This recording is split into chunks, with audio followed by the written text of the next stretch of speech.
Hello, everyone. The We Need You Now episodes are a quick call out for all of us to step forward when direct and immediate action is needed for someone struggling in our community. It's a call to action. The episodes are typically less than 15 minutes, being short and to the point, just enough to let all of us know the situation and what is needed. We hope to build a network of like-minded folks who want to get involved and help their neighbors in times of need. We believe this is what a healthy community looks like. In this episode, you'll hear from Daniel. First, I gotta say, it's really nice meeting you. Pleasure meeting you too, sir. It's easy to see you're a good man, like right off the bat. So I'm really happy that I'm getting to know you. Cool. I'm glad that whoever it was, I don't even remember his name, that gave me the phone to talk to you. Yeah, I think Robert. Robert. Ooh. So, Daniel, can Yeah. you first tell us who you are? My name is Daniel Sahagan. Daniel and his partner Nicole, along with their 18-month-old son, had been living in a HEN-provided apartment in the University District in Seattle. HEN stands for Housing and Essential Needs. The funding for their housing was stopped, and as of last Monday, they had to move out. Daniel and Nicole were stressed, to say the least, and unfortunately got into an argument that had them splitting up. They had been together for 5 years. Daniel is crushed. He loves her greatly. Along with his partner being gone, Daniel and his son are now homeless. For the last week, without a bed, they have been couch surfing and staying in open all-night restaurants. Last night, they stayed in a tent. In addition to caring for his son, Daniel has spent the week calling and visiting service providers looking for housing. With no disrespect to the nonprofits, Mary's Place, Reach, and others, they have been unable to find him shelter. Just so you know a little bit about Daniel, he's had a hard life. For most of it, while living in California, it included drugs, gangs, and jail. When he found out his partner was pregnant, he knew instantly he had to change his life. For him, it all came together when his son was born. When he cut the umbilical cord, he decided to quit all drugs and vowed to make something of himself, to give his son an example of a better life. A year and a half later, he is still making good on that promise. I've been in Washington State since 2016. Been homeless since 2017, and that's pretty much. Where'd you grow up? California, Orange County. Nice. And how come you came to Seattle? Oh, my mom, because my mom lives out here. Okay. Yeah, and I'm pretty much I was taking care of her, but my mom had a heart aneurysm, and it stopped the oxygen in her brain, so she kind of like went into a coma for a while, and after she got out of the coma, she's slowly getting better and better and better, you know. Yeah. She's doing good now. Yeah, she's better at least. Yeah, she lives with my uncle in Bonnie Lake and stuff, so it's all good. Yeah. So also, I'm going to say to the recording here that Daniel's not only juggling the interview, he's juggling his 18-month-old child. Come here. A boy. Yeah. Yes, I am. Alexander. Come on, boy. Hey. So, how was your childhood? We're constantly moving from like motel. Your mom and dad? No dad, just mom. Mom took care of me. Yeah, she was a cocktail waitress, bartender. She did everything she could to struggle with being a single mother. Yeah. Because she left my real dad because he used to beat her and hit her and stuff like that. So she got smart and got domestic violence. And you saw that growing up? No, I was like 10 months old when she left, so I don't remember it. How old are you? Oh, I'm 44. 44. Did you have a job when you were in California? No job. No. So I was incarcerated and stuff for drugs and for sales of drugs and possession of drugs. Okay. I did most of when I lived in California since I was juvenile and up. I was going in and out of juvenile hall and going to prison when I got older, and I just pretty much was doing bad, awful. You know, I thought that was the lifestyle, like the revolving door thing. Yeah. And then I met somebody, which is his mom, and she showed me how to live life out here in the real world, like how to enjoy things. Yeah. And I appreciate more her. of a straight and narrow path. Yeah, and I appreciate her more than anything in the world, but for showing me what I can do with myself. And she believed in me, thinking I could become a better man. I asked Daniel what he thought contributed to his path towards drugs and gangs. Pretty much is because when I was younger, the older crowd, I thought that was cool. They had the tattoos and they were cool and they were gang members, and it was just, I thought that was cool, and I wanted to do that. And then when that comes, it comes with things that you do will get you in trouble. You know what I mean? Yeah. Like stupid decisions that you make as a youngster, and then it just, once you're in the system, it's pretty much it's a wrap. Stacking up. Yeah, and then it starts becoming a norm to you. Yeah. Yeah. And once you get that out of your head, then you can probably most likely get your head out of that norm and become a new norm. Daniel's girlfriend's name is Nicole. I asked him how they met and what happened. I met Nicole in 2018, and she showed me that she was gonna be. She said she's come and pick me up from the gate from jail every time I got in and out, and then she would just take my phone calls. Like, she wanted to show me that, like, she's not going anywhere. Yeah. Yeah. She used to have a house, and she used to have car payment, mortgage. And she taught me how to all that stuff too, car payment, insurance, and what things I need to know about in life. Learn the ropes. Learn the ropes, yeah. She ended up being pregnant with him. Yeah. Yeah, we had him November 27th of 2021. And he's beautiful, by the way. Thank you. He just smiles the whole time. Thank you. Yeah, so when we were living in her car, and we found out she was pregnant. That's when I quit doing everything. Like, I just told her, look, I'm done. I'm not. And when you say by everything, you mean drugs? Yeah, and, drugs and crime, or drugs, crime, everything. Yeah. So I bit tooth and nail. I bit down on my tongue, and it's hard when you're a man. It's hard for a man not to provide for his loved one or for whoever's with him. You know, for me it is. I don't know about anybody else, but for me it is. And so being sober and not being able to hustle, as I like to say, was hard, but I did it because that's all I know is how to hustle. Yeah. And are you still clean? Yes. Yeah. Fucking. It's hard, but I'm clean. But it's a hard. I'm proud of you, man. It's just one day at a time, though. That's why I look at it. But I can see it in your face and the way you hold your son. Yeah, I love my boy. This is my world right here. Yeah. So tell me what happened with Nicole that went south, because sounds like she was a really positive force in your life. I don't know. I can't call it because I'm not her, but I know for my fact is, like, I will still take her in. I love her, and I'll still take her in and everything. But she just wasn't ready for having. She never wanted kids. She never wanted the whole family thing. She just wanted to just go road tripping. Like, we went to Utah. She took me to Utah. She took me to Powell Lake. She wanted to experience life still. She's an explorer. Yeah. And she's young. She's 30. She's 38 now, so she's young. Does she have full-time work?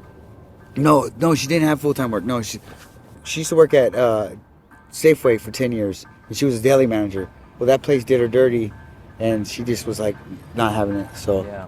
So basically, she said, "Hey, I can't do this kid thing anymore. You take him?" Or what happened was, okay, so the end of this month of April came up, and we had to be out of our apartment.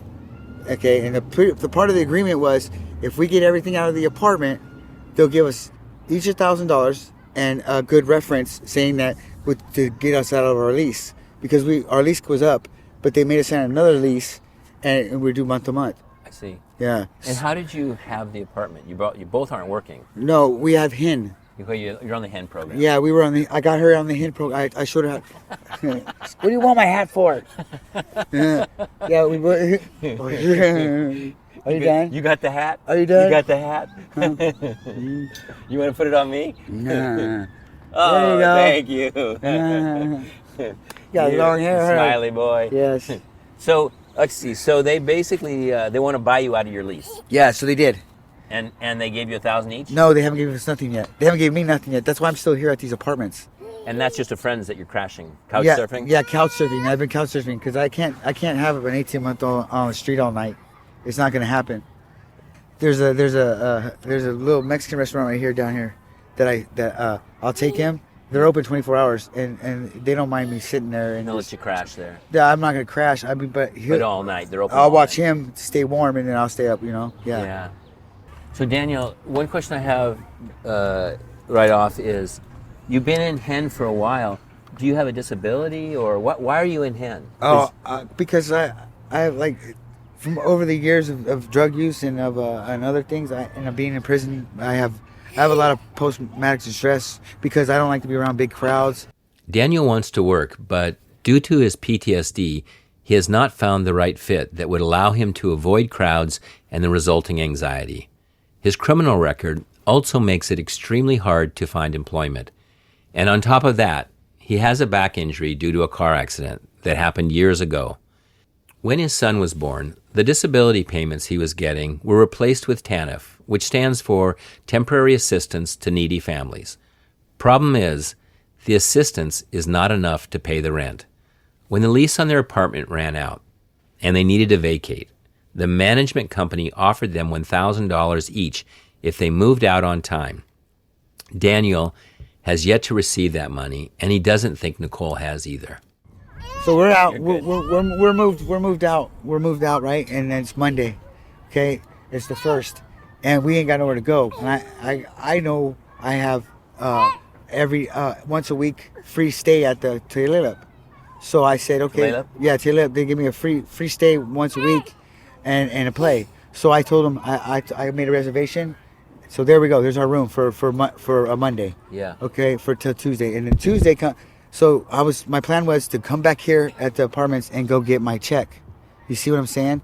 Okay. Stay that way. With the check, we can go get a motel and we can do all the errands that we can. Because she owns a car, so we can do our errands and go to the basic offices that we need to try to get a roof over our head. Yeah. All the services. Yeah. Well, doing that $600, like I said, the $600 we get from for benefits. Came up missing out of the ATM. When she went to go to the ATM, the money came up. It was gone.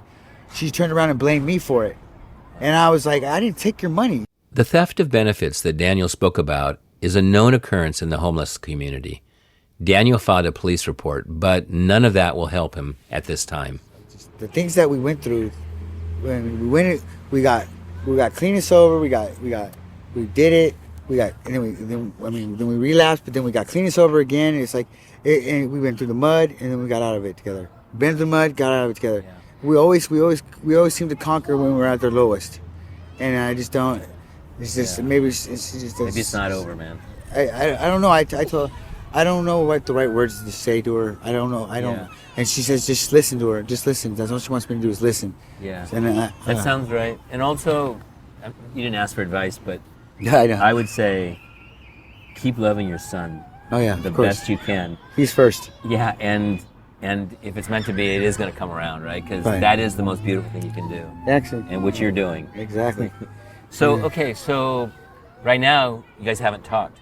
No, we haven't talked since she left. No, we haven't talked. No, we emailed once, and she wanted to come see him, and I said no problem. 3:00, in front of our apartments, and no show. Does she do drugs? No, she doesn't do drugs no more. She's clean. She's clean and sober. Yeah. That's awesome. Yeah. Okay, so all right. First of all, Daniel, thank you for sharing that quick snapshot. Yeah. But so now, since you've got your son, tell me about the services you've looked for. Because when I listened to you talk earlier, I got to say, with an 18-month-old son, you seem like you would be would be tripping into like all of the vulnerable kind of classifications of saying we gotta get this man help. Right. And so tell me what's happened. Well, in this week. Okay, so when I went to go get TANF replaced for our son and be in charge of that, so I can get that, because I don't have access to the card, but now I do, because now he's on my TANF and everything. So that's one of them. So the resources was TANF, and TANF is the money and food stamps boost up to $500, and your cash goes up to $600. Yeah. So okay, cool, let's do it. All right. So okay, I'm still homeless. So what are we gonna do about that? Well, all my benefits don't come kicking in until June 1st because we already got our benefits for this month. Well, my benefits got stolen. So so talk about housing. So here you want to, basically your only goal right now is you need a roof over your head for your child. Right. Hopefully that I get to Section 8 and get a house, because at Section 8 you get a house and it's cheaper. And I want my son to grow up in a house and go to school out here. I'm not going to go back to California, because in California he's going to either grow up to become a gang member in prison, or most likely just. Yeah. I'm not not going anywhere. So that's not going. Up here in Washington State, you guys have good schools. It's a lot more slower. It's just easier up here to deal with the child than it is down there, because you guys have gangs, but there's not gangs. Yeah. They're not compared to. We don't know what gangs are. Yeah. You guys have no idea what gangs are.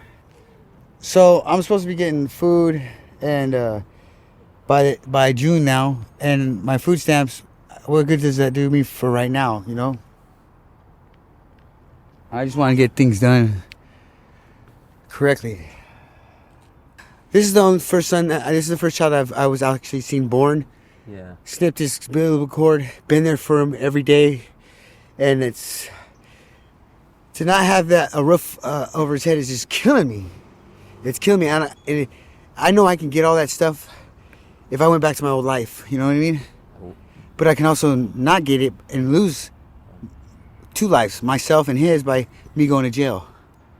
Being in this situation is not easy, but at the same time, but hold on, baby, woo, woo, woo. Hold on, baby, please.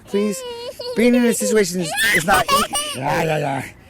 Here, son, I got an idea for you. Here, watch this. We want to throw fit? We want to throw kisses fit.